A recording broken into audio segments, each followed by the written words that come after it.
CEN Written Exams Chapter 1. Question 1. A patient with hyperkalemia has a potassium level of 6.8 milliequivalent/L and peak T waves on ECG. Which intervention should the CEN anticipate? Option A, sodium bicarbonate. Option B, calcium gluconate. Option C, insulin with dextrose. Option D, all of the above. The correct answer is option D, all of the above. Hyperkalemia management includes membrane stabilization, calcium gluconate, to protect the heart, shifting potassium into cells, insulin with dextrose, sodium bicarbonate, beta agonists, and removing potassium, K-oxalate, dialysis. Calcium gluconate is given first if there are ECG changes, peak T waves, widening QRS. Insulin with dextrose and sodium bicarbonate shift potassium into cells. K-oxalate or dialysis removes potassium. ECG changes indicate a life-threatening emergency. Question 2. A patient presents with sudden onset of right-sided weakness, facial droop, and aphasia. The last known well time was 3 hours ago. What is the priority action? Option A, obtain a stat CT head, non-contrast. Option B, administer aspirin 324 mg. Option C, start 4-alteplase, TPA. Option D, obtain an MRI. The correct answer is option A. Obtain a stat CT head, non-contrast. This patient is having an acute ischemic stroke. The priority is a stat non-contrast CT head to rule out hemorrhage before administering TPA. The time window for 4-TPA is within 4.5 hours of last known well. This patient is within the window. However, CT must be done first to rule out hemorrhagic stroke, which is a contraindication to TPA. Aspirin may be given after TPA is ruled out. Question 3. A patient presents with epigastric pain radiating to the back, nausea, and elevated lipase. Which diagnosis is most likely? Option A, gastritis. Option B, pancreatitis. Option C, cholecystitis. Option D, peptic ulcer disease. The correct answer is option B, pancreatitis. Acute pancreatitis presents with epigastric pain radiating to the back, nausea, vomiting, and elevated lipase, 3 times the upper limit of normal. Common etiologies include gallstones and alcohol use.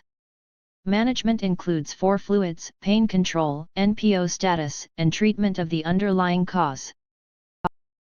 Question 4. Which finding in a patient with asthma exacerbation indicates life-threatening status asthmaticus? Option A, wheezing. Option B, silent chest. Option C, peak expiratory flow rate, PEFR, 70% predicted. Option D, cough. The correct answer is option B, silent chest. A silent chest on auscultation in a patient with severe asthma indicates minimal air movement and impending respiratory failure. This is a life-threatening sign requiring immediate intubation and mechanical ventilation. Other indicators include confusion, exhaustion, PEFR 33% of predicted, and SpO2 90%. Question 5. A patient with a long bone fracture presents with severe pain out of proportion to the injury, swelling, and pallor. The patient has a cast. Which diagnosis should the CEN suspect? Option A, compartment syndrome. Option B, fat embolism. Option C, osteomyelitis. Option D, DVT. The correct answer is option A, compartment syndrome. Compartment syndrome is a surgical emergency characterized by pain out of proportion to the injury, pallor, pulselessness, paresthesia, and paralysis. The 6 Ps, pain, pallor, pulselessness, paresthesia, paralysis, poikilothermia. It occurs when pressure within the compartment exceeds perfusion pressure, leading to ischemia and necrosis. Immediate fasciotomy is required to prevent irreversible damage. Question 6. A patient with bipolar disorder in a manic episode is speaking rapidly, pacing, and expressing grandiose ideas. The patient is not responding to redirection. The CEN should: Option A. Put the patient in a quiet, low-stimulation room. Option B. Administer haloperidol 5 mg IM. Option C. Call security immediately. Option D. Discharge the patient home with a referral. The correct answer is option A. Put the patient in a quiet, low-stimulation room.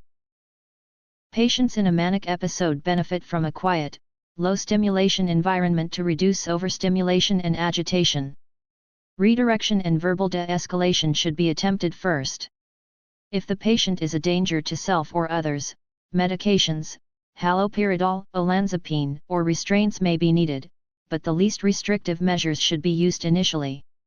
Discharge is not appropriate in an acute manic episode with safety concerns. Question 7. A patient with increased intracranial pressure, ICP, from a head injury has a Glasgow Coma Scale, GCS, of 8. Which finding is most concerning for elevated ICP? Option A. Cushing's triad, hypertension, bradycardia, irregular respirations. Option B. Tachycardia and hypotension. Option C. Dilated pupils with brisk response. Option D. Restlessness. The correct answer is option A. Cushing's triad, hypertension, bradycardia, irregular respirations. Cushing's triad, hypertension, bradycardia, and irregular respirations, is a classic, late sign of increased ICP, indicating brainstem compression and imminent herniation. This requires emergent intervention, elevating the head of the bed to 30 degrees, hyperventilation, target PaCO2 30 to 35 mmHg, osmotic therapy, mannitol or hypertonic saline, and possibly surgical decompression. Tachycardia and hypotension suggest shock, not elevated ICP. Unilateral pupillary dilation suggests herniation. Question 8. A patient presents with anxiety, palpitations, and a feeling of impending doom. Vital signs: HR 110, BP 140/90, RR 22. The patient reports a stressful event. The CEN should: Option A. Rule out medical causes, ACS, PE, hyperthyroidism, etc. Option B. Administer a benzodiazepine. Option C. Reassure the patient and send home. Option D. Perform a psychiatric evaluation. The correct answer is option A. Rule out medical causes, ACS, PE, hyperthyroidism, etc. Many psychiatric symptoms, panic attacks, anxiety, hyperventilation, can mimic medical emergencies. The CEN must rule out medical causes like ACS, PE, hyperthyroidism, and thyrotoxicosis before treating the patient for anxiety or panic disorder. An ECG, labs, thyroid, glucose, and appropriate imaging should be considered. Once medical causes are ruled out, anxiolytics may be considered. Question 9. A patient with capacity has a living will that states "do not intubate." The patient is in respiratory failure. The CEN should: Option A. Intubate the patient. Option B. Not intubate the patient. Option C. Call the family to ask for permission. Option D. Ask the patient's primary nurse. The correct answer is option B. Not intubate the patient. A living will, or advance directive, is a legal document that states the patient's wishes regarding life-sustaining treatment. The patient has capacity and a valid living will stating "do not intubate," so the CEN should not intubate the patient.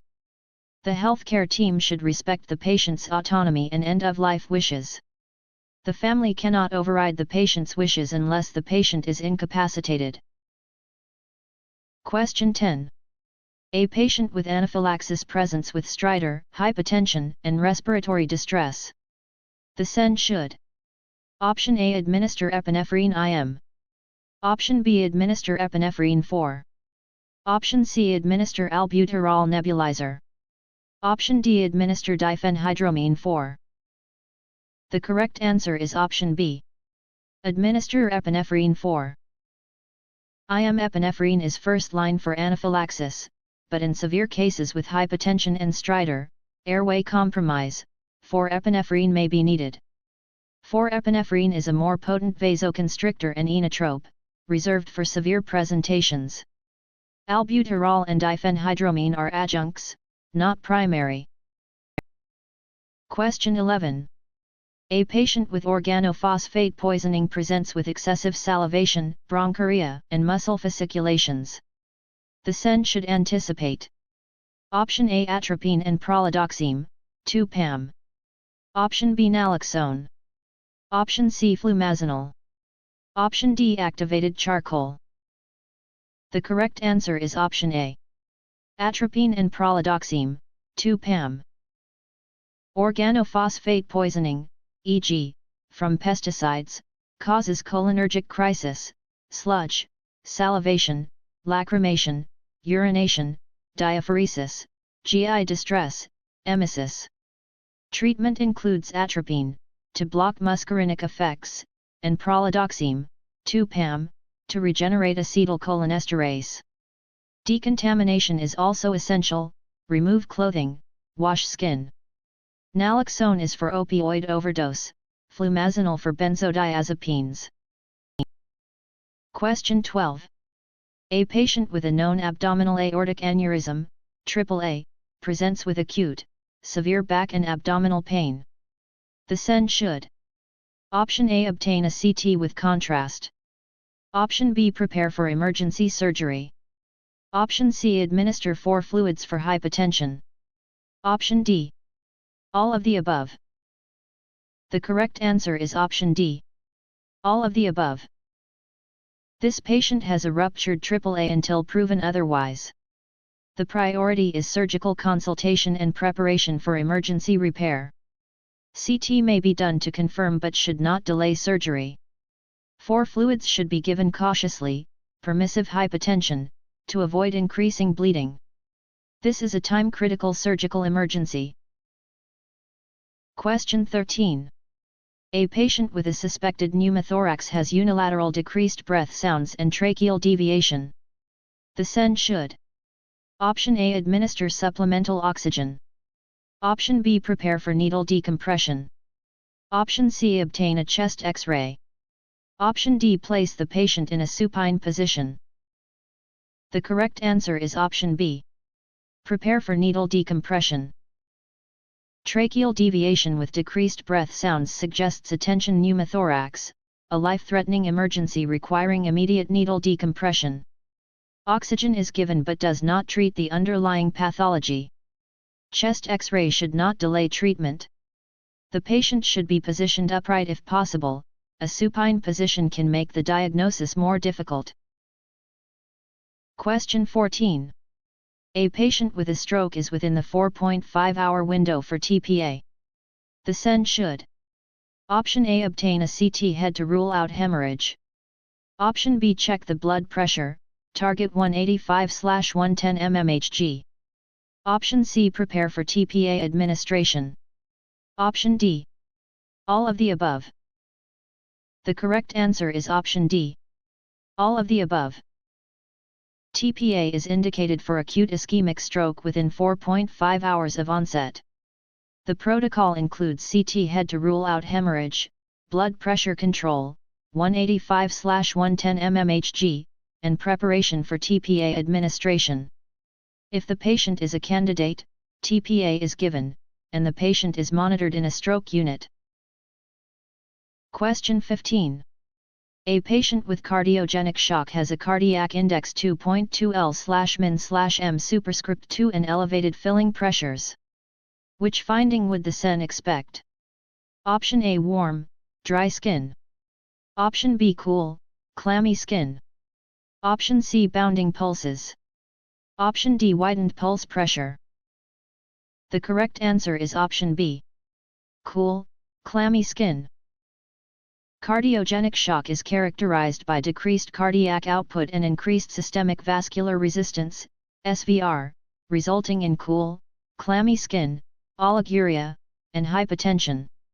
This is in contrast to distributive shock, septic or neurogenic, where skin is warm and dry due to vasodilation.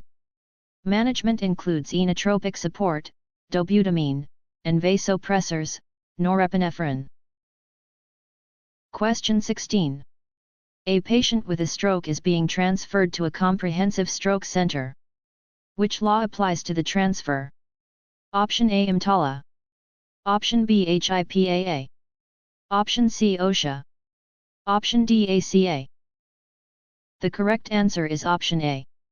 EMTALA. EMTALA governs the transfer of patients between hospitals, ensuring that patients are transferred only after they have been stabilized, or if the benefits of transfer outweigh the risks, and that the receiving facility has accepted the patient.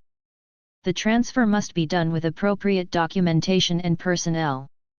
EMTALA applies to emergency care. Question 17. What is the initial fluid of choice for a patient with hypovolemic shock? Option A lactated Ringer's solution. Option B normal saline, 0.9% NaCl. Option C dextrose 5% in water, D5W. Option D blood products. The correct answer is option B. Normal saline, 0.9% NaCl. Normal saline, 0.9% NaCl, is the initial fluid of choice for hypovolemic shock, hemorrhage, trauma, etc.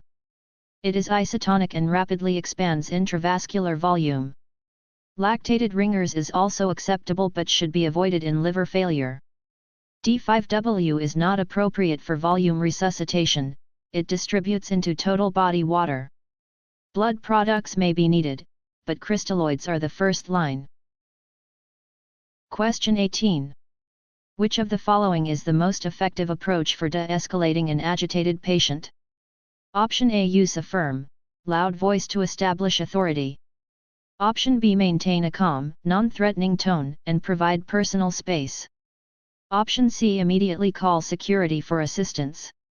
Option D restrain the patient. The correct answer is option B. Maintain a calm, non-threatening tone and provide personal space. De-escalation is a key skill for emergency nurses. It involves using a calm, non-threatening tone, maintaining personal space, acknowledging the patient's feelings, and allowing them to express themselves. Firm, loud voices can escalate agitation. Security may be needed if de-escalation fails, but it should not be the first approach. Restraints are a last resort. Question 19. A patient with ARDS requires mechanical ventilation. The CEN should anticipate which ventilator strategy? Option A tidal volume of 10 to 12 ml/kg of ideal body weight. Option B low tidal volume, 6 ml/kg, and plateau pressure 30 cm H2O. Option C high PEEP and low FiO2. Option D pressure support ventilation only. The correct answer is option B. Low tidal volume, 6 ml/kg, and plateau pressure 30 cm H2O. ARDS, acute respiratory distress syndrome, is managed with lung protective ventilation, low tidal volume, 6 ml/kg of ideal body weight, and plateau pressure 30 cm H2O to prevent ventilator-induced lung injury. PEEP is adjusted to optimize oxygenation. Higher tidal volumes are associated with lung injury. Pressure support is not typically used for severe ARDS. Question 20. A patient has a cut from a knife that is 2 cm deep and located on the palm of the hand. The CEN should: Option A irrigate and suture the wound. Option B check for tendon and nerve function. Option C apply a pressure bandage. Option D administer antibiotics. The correct answer is option B. Check for tendon and nerve function. Deep lacerations on the palm are at high risk for tendon or nerve injury. A thorough neurological and functional assessment is essential to identify any deficits. The wound should be irrigated and may be sutured, but only after the assessment. Antibiotics are not routinely given for wounds unless infected or high risk, animal bites.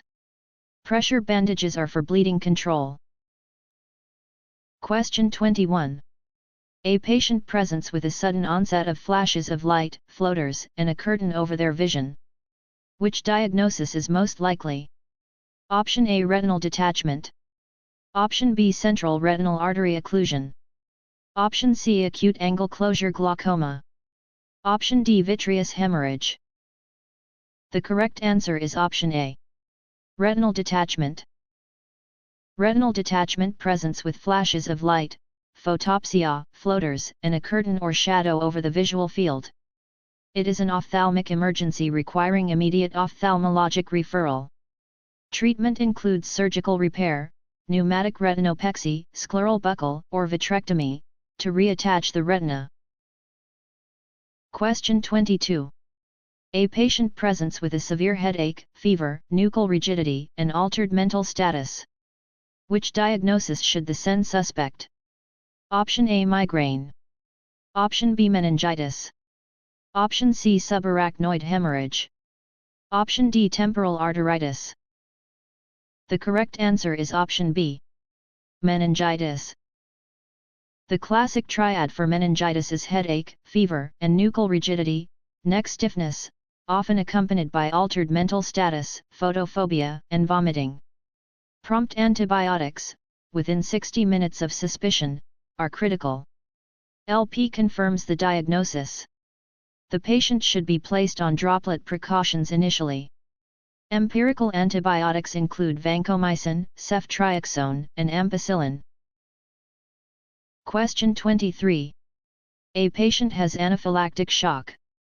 The CEN should administer which medication first? Option A, diphenhydramine 50 mg 4.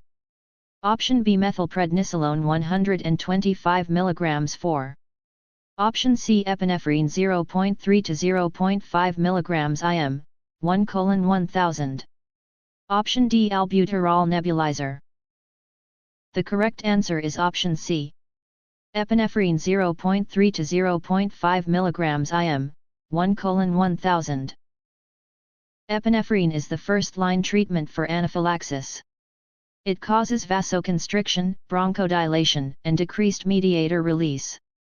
The dose is 0.3 to 0.5 mg IM, 1:1000 concentration, in the anterolateral thigh. Antihistamines, steroids, and albuterol are adjunctive treatments and should not delay epinephrine administration. Question 24. A 55-year-old male presents with chest pain radiating to the jaw, diaphoresis, and nausea. The 12-lead ECG shows ST segment elevation in leads V1 V4. Which intervention is the priority? Option A, administer morphine 4 mg 4. Option B, administer aspirin 324 mg chewed. Option C, prepare for emergent percutaneous coronary intervention, PCI. Option D, obtain a chest X-ray. The correct answer is option C. Prepare for emergent percutaneous coronary intervention, PCI.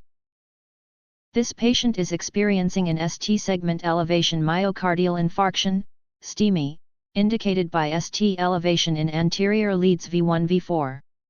The priority is rapid reperfusion. The goal is door-to-balloon time of 90 minutes or less for PCI. While aspirin and morphine are important adjuncts, they do not address the underlying occlusion. Chest X-ray is not the priority. Door-to-needle for fibrinolysis is 30 minutes if PCI is not available. Question 25. Which sign is most suggestive of a factitious disorder, Munchausen syndrome? Option A, inconsistencies in the patient's history and symptoms. Option B, a history of multiple hospitalizations. Option C, unexplained physical findings. Option D, all of the above. The correct answer is option D, all of the above. Factitious disorder is characterized by the patient feigning or inducing symptoms for secondary gain, attention, care. It presents with inconsistencies in history, multiple hospitalizations, and unexplained physical findings. Unlike malingering, there is no external gain. Careful history, documentation, and consultation with psychiatry are recommended.